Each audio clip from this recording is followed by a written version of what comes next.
Pour récapituler un petit peu, Knauf fait partie donc des premiers partenaires de la Matériauthèque Campus. Ça fait maintenant 2 ans qu'on a lancé l'opération. Bon, peut-être déjà des regrets de ne pas nous avoir retrouvés physiquement.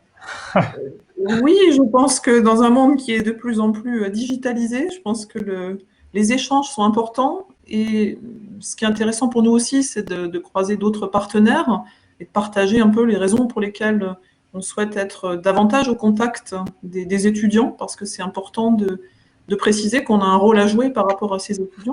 Donc oui, un certain regret quand même, et puis un regret lié tout simplement aussi au confinement, parce qu'on se rend compte que le digital, c'est très bien, mais c'est important aussi de voir les produits, de voir les gens, j'allais dire même de les toucher quand c'est possible. Matériauthèque, ça sert à ça aussi.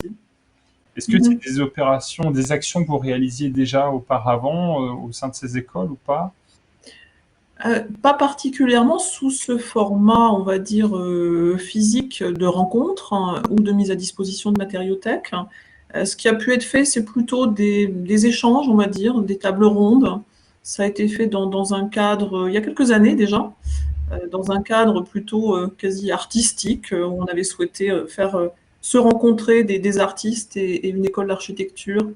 Donc ça a été une opération peut-être un peu trop ponctuelle, hein, pour Knauf, hein. Mais c'était un premier essai.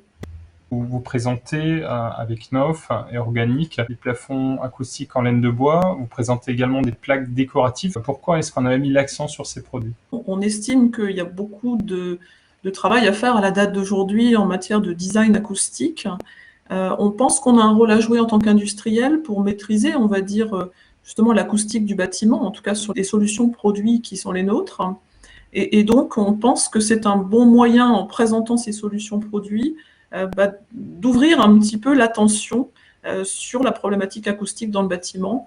Et je pense que c'est une vraie problématique pour les architectes aujourd'hui, problématique au sens positif du terme. Je pense que ça fait partie des choses qui font le confort du bâtiment, qui contribuent au confort du bâtiment. Pour conclure cette interview, est-ce que vous auriez des suggestions peut-être pour la Matériauthèque Campus de l'année à venir? Bah, alors c'est une suggestion peut-être très personnelle, mais pour avoir vu des architectes réagir devant des matériothèques ou devant simplement des échantillons, je trouve qu'il y a des choses qui méritent d'être redécouvertes.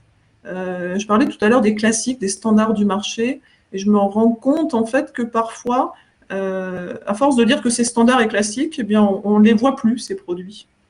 Donc j'invite les gens à redécouvrir, par exemple, toutes les gammes en plâtre perforé de Knauf qui ont un vrai intérêt. C'est vrai que, entre guillemets, on les voit partout, mais c'est vraiment intéressant de les réinvestir. Voilà. C'est le message que je voudrais faire passer. Je pense qu'une matériothèque, ça sert aussi à ça. C'est vrai, merci. Merci beaucoup en tout cas d'avoir participé à cet échange et à très bientôt. Merci Franck, à bientôt.